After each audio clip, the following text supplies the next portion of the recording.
Ce n'est pas qu'il ne t'aime pas ou qu'il ne sait pas ce qu'il veut. C'est juste qu'il n'arrive pas à se projeter avec toi. Tout simplement par rapport à ton comportement, par rapport à ta façon d'être. Il n'arrive pas à se projeter avec toi. Tu es peut-être émotionnellement instable. Tu ne fais jamais une chose, tu ne mènes jamais une chose jusqu'au bout. Un coup tu es à gauche, un coup tu es à droite, un coup on ne sait pas où est-ce que tu es. Tu es financièrement instable. Tu n'arrives pas à te prendre en main, même sur des détails, des choses les plus simples. Il faut toujours qu'on prenne ton bras pour t'emmener. Même des choses qui vont de ta propre vie. Tu as dépassé les 30 ans. On doit encore te traiter comme un enfant de 20 ans ou de 25 ans. Et 25 ans même, on est très très adulte. Tu comprends ce que je veux dire?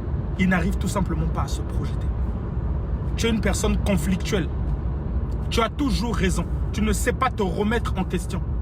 Même quand on t'explique quelque chose, tu as forcément raison. Et pourtant, tu viens de faire n'importe quoi. Si tu avais raison, tu n'allais pas faire n'importe quoi. Ce n'est jamais de ta faute. On peut te montrer même Google qui est là. Tu débats avec Google. C'est toi qui as écrit les choses de Google.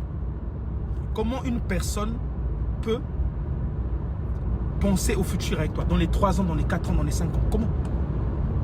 Surtout si cette personne-là est déjà grande, mature, a déjà peut-être des enfants. Donc forcément, il aura besoin d'une personne pour l'épauler ou le seconder. Si toi, déjà, toi toute seule, tu n'arrives pas à te prendre en charge sur des petites choses, même des conneries administratives, quand lui, il ne sera pas là pour gérer les enfants, comment ça va se passer?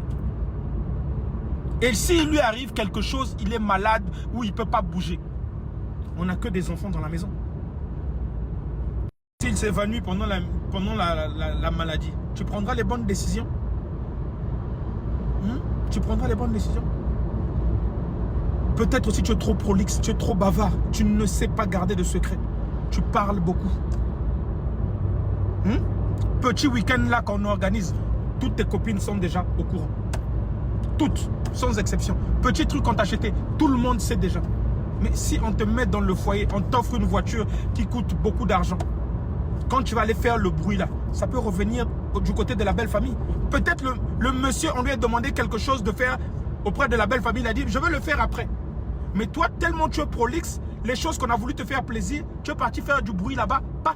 Voilà comment la sorcellerie rentre dans la maison. Parce que tu ne sais pas fermer ta bouche. Tu te dis que tu dois toujours en parler pour montrer que tu es en concurrence avec des gens. Tu as toujours raison. Tu ne sais pas demander pardon. Tu ne sais pas dire je m'excuse. Comment ça, on est en couple, on vit des choses? Toi, tu as toujours raison, tu n'as jamais tort.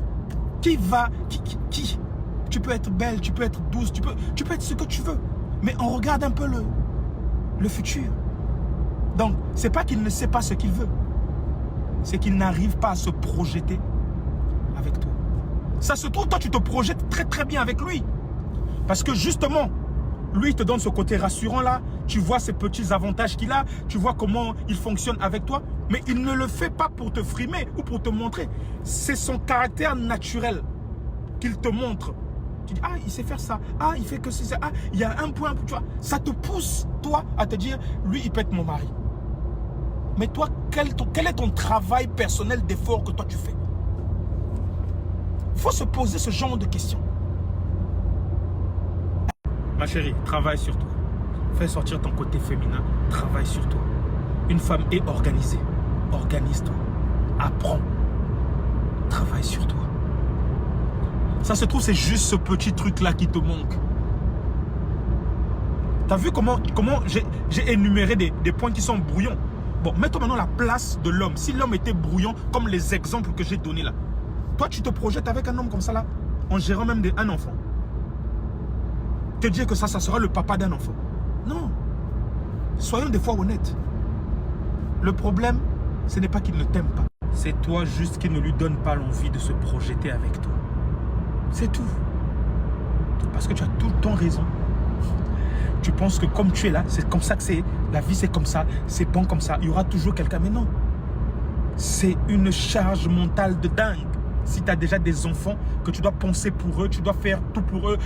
C'est des charges mentales ajoutées à toi. Sachant déjà qu'une femme, c'est pas pour les enfants. C'est pas pour les garçons, c'est pour les hommes. Une femme déjà même organisée, c'est pour les hommes. Donc imagine toi, tu es une femme enfant encore. Et c'est là. Indolé.